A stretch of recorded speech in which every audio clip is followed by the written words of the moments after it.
Knowledgeable is the nicest thing I've been told I have lately. So let me start by just talking a little bit about the legislative history, and I really did appreciate being here to hear the second portion, at least of the presentation, and the research, which ought to, at some point, we ought to actually let the research guide us. But I want to talk a little bit about the history of the charter bills that are pending before the legislature and where I think we are as of today. But with that, let me give a little bit of history. I know many in the room, some I don't, but I in my other life was a school board member and have a wife who's a wonderful public school teacher, and I teach at 2 universities. And so I've always kind of believed, as a judge I clerked for once told me, that other than the love of your family, the next best thing in life is learning from a great teacher. And so I start with the proposition that that teaching is the most important profession that we will ever have. And we can all sit here and talk about charters, and we can talk about, other people talk about vouchers, and others talk about uniforms, and others talk about all these different things, all of which in their own right serve a purpose. But improving public education is about having the most dedicated, competent professionals that you can possibly have at the front of the classroom as facilitators and as teachers and as leaders, and creating systems of support. If we put as much time into professional development and curriculum design and rethinking how we use the school day as we are into charters, we might be a little better off, I think. But that having been said, I want to go back to what I think and what a number of my colleagues think was the purpose of charters. And I have to tell you that I've come around in my life.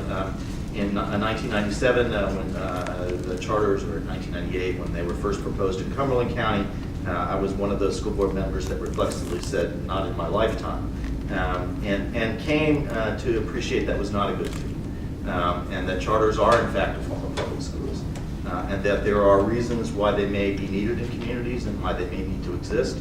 And there are good charters and there are bad charters. There are good traditional public schools, there are bad traditional public schools. And so I am no longer in the don't expand, don't do with charters. I think the question is exactly as raised by Dr. Ladd, is how do you do that, and do we move cautiously, or do we move in a reckless fashion that can do damage?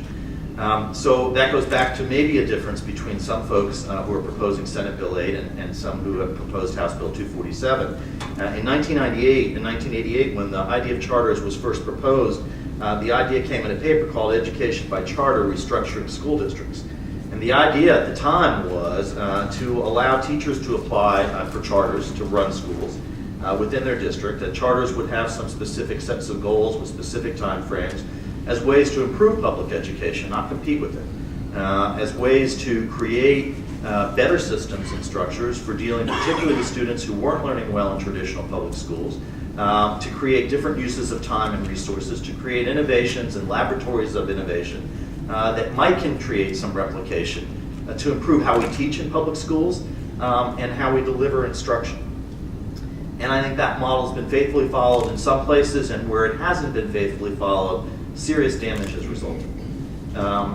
There have been, and I think in fact when it first came about, the then president of the American Federation of Teachers was sort of on board to create the idea of charters and enhanced charters, Albert Shanker, if I remember, and all coming about sort of as a result of the 1983 report on a nation at risk.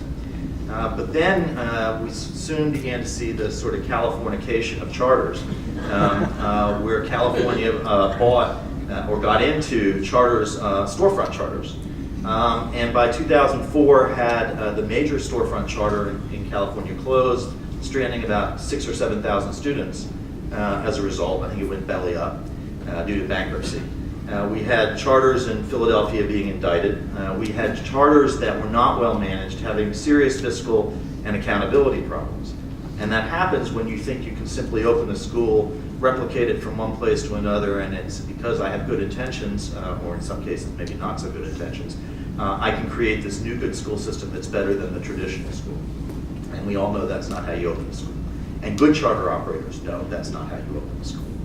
And so I think that the issue then became charters were turned from laboratories of design and ways to improve public education in some folks' minds to the competitor to public education and the free market alternative.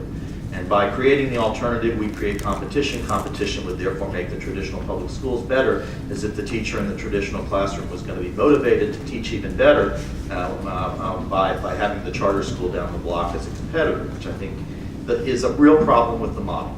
And that's maybe a big difference that sort of is out there. In that regard, I sort of guided a little bit, maybe a lot, by the work of Diane Ravitch, who was an Undersecretary of Education in the first President Bush, and was a big supporter of school choice and charters, a big supporter of accountability and testing, and in the last 5 to 6 years has come to change her mind, and has written a book, The Death and Life of the Great American School System, in which she argues that the original idea behind charters has to some degree been perverted. And that is something we need to fight against. And if we want to keep true to what charters ought to be, and how they can improve the public school system. And so with that in mind, we come to where we were in North Carolina. Charters were proposed. You all know the history of sort of the original bill. It had a cap and a limit of 100. We didn't do so well administratively in how we handle those charters in the first years. We have done increasingly better by experience, so have the charters. There's a lot more thought, in part because there's also a lot more guidance and history and requirements about how you open a charter, the checklist the state board requires that folks go through, and now more good charters than problem charters are opening.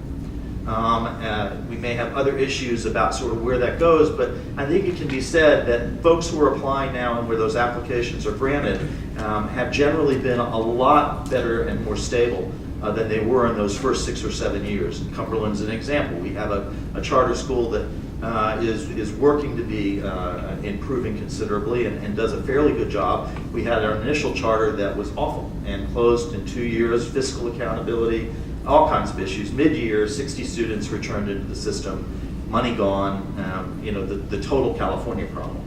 And so Senate Bill 8 comes along under, I think, a bipartisan idea at the time that we would be either increasing or removing the cap on charters to allow really good charters to develop within the context of a stable growth pattern that the state board had established and the criteria the state board had established. And I think that not everybody's on board. There's some people who always be opposed to charters. There's some people who think that charters should be granted, I think, helter-skelter. But that was where it was. And then all of a sudden, the bill morphed. Things have had a tendency this session to do that. And fundamentally, it changed. And by the time it came out of the Senate, instead of simply being a bill that either lifted or removed the cap, it kept generally the system we had in place about how you grew them, how you grew enrollment growth at the ones that existed. We ended up with one that took the charter school application process out of the, essentially out of the purview for the most part of the State Board of Education, except by veto, I think creating an unconstitutional system, siphoning off right and left, in my view, money from the traditional public schools for, and to some degree there's an argument that there should be greater funding than there is, but not for services you don't provide. The thought that you can take transportation money, give it to a school that's not going to provide transportation, take child's nutrition money to a school that's not going to provide child nutrition, take band booster money or take athletic money or take any of those funds but not have an athletic team is just ludicrous. And that was contained, whether intentional or not, within the bill. It created a limit, no limit actually, as to the enrollment of a charter. You could, if you wanted to, create a charter of one. Whether that would have happened or not is irrelevant.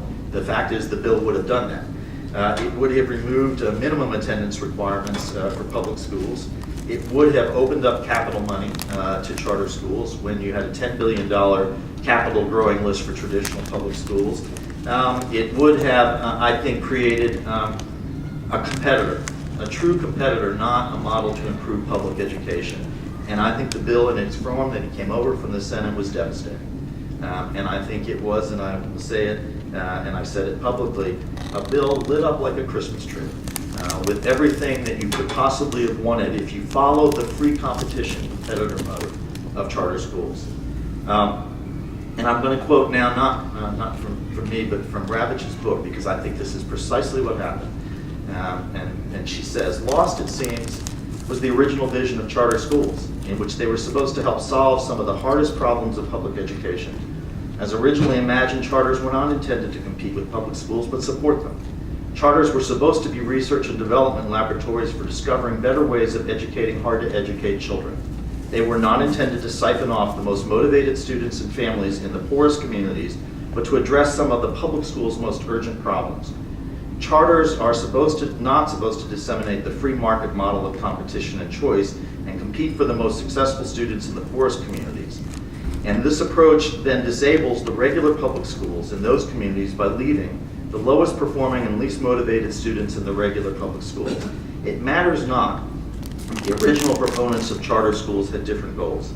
It does matter, though, that charter schools have become, in many communities, a force intended to disrupt the traditional notion of public schooling. The rhetoric of many charter school advocates has come to sound uncannily similar to the rhetoric of voucher proponents in the most rabid haters of public schools. They often sound as though they want public schools to fail. If there is one consistent lesson that can be gleaned by studying school reform over the past century, it is the danger of taking a good idea and expanding it rapidly, spreading it thin.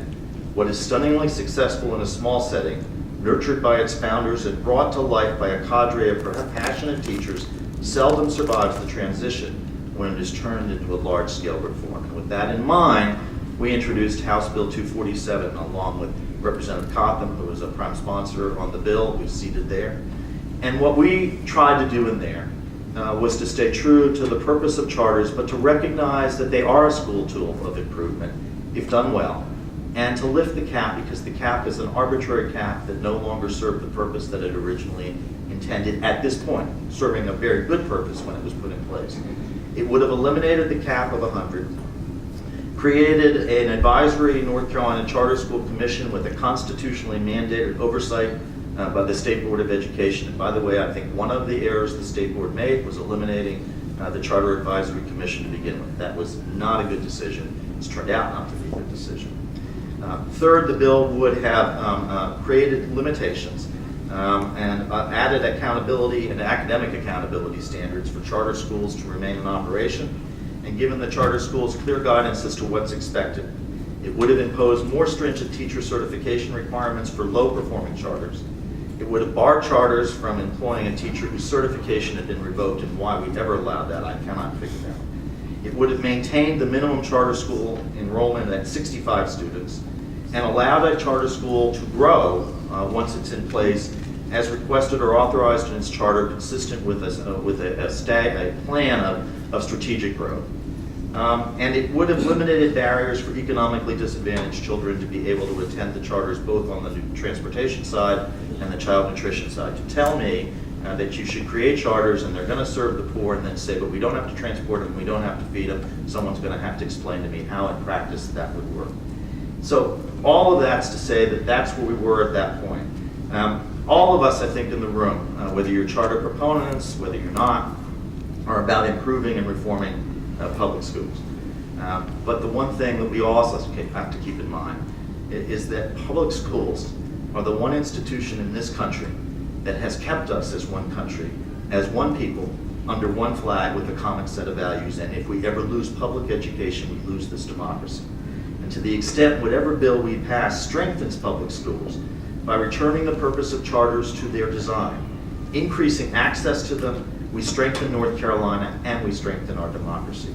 But any bill that attempts to do anything different than that may do serious harm, and the last thing we need to be doing right now is to harm traditional public schools or public schools in general and the education of children. I want to also conclude sort of the comments of prefatory and tell you where I think we are today by saying, accountable, innovative charters, I think, are really important. And they are useful for the purpose they were designed to be. And we have some really good ones in this state. Some are in this county, some are in Durham. But if you believe, as someone said, that there's a sort of a pot of gold at the end of the rainbow, that suggests that there's this singular treasure that charters are going to need. And that doesn't exist. It has never existed. And it will inflict serious harm on public education if we believe charters are the answer to the ills. our intent in our House bill was to realistically and rationally and reasonably lift the cap on charters, ensure their continued accountability, and incrementally improve public education. As I indicated at our press conference when we filed that bill, letting 1,000 flowers bloom does not necessarily ensure a garden full of flowers. If the garden is left unattended and unsupervised, and instead I think it's likely to encounter a whole lot of weeds. And so our goal here is to let those flowers bloom, but to do it in a way that we can supervise, we can make it accountable, and we can make that garden a whole lot prettier and better. So where we are today, the bill came over from the Senate. We are undertaking a discussion repeatedly now over several weeks of Senate Bill 8. There were a series of amendments called for in the House Education Committee.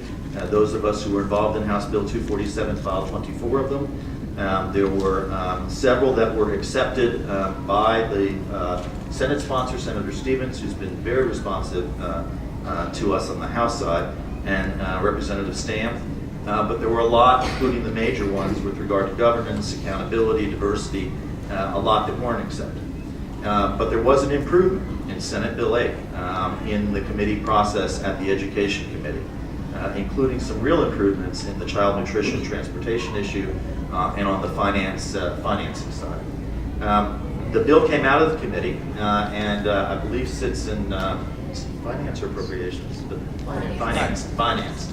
But what's happened over the last week and a half is much more intense private negotiations that are occurring, including 2 hours after session on Monday and 2.5 hours last night by Senator Stevens, Representative Stam, folks from DPI, myself, and Senator Stein, to try to find an accommodation that really moves us much closer to sort of the idea of 247 and its rational, realistic goals of increasing and lifting the cap on charters, but to do so really answering some of the questions absolutely eloquently highlighted by the data and the presentation by Dr. Ladd. I am encouraged by those negotiations last night. I would not necessarily have said so last week, but I am encouraged by the negotiations. I think that we're making progress on trying to do what would be in the best interest of the state, and it will remain to be seen whether the parties will be able to continue to operate and negotiate a final bipartisan bill in good faith. But that's where we are as of an hour ago. Thank you.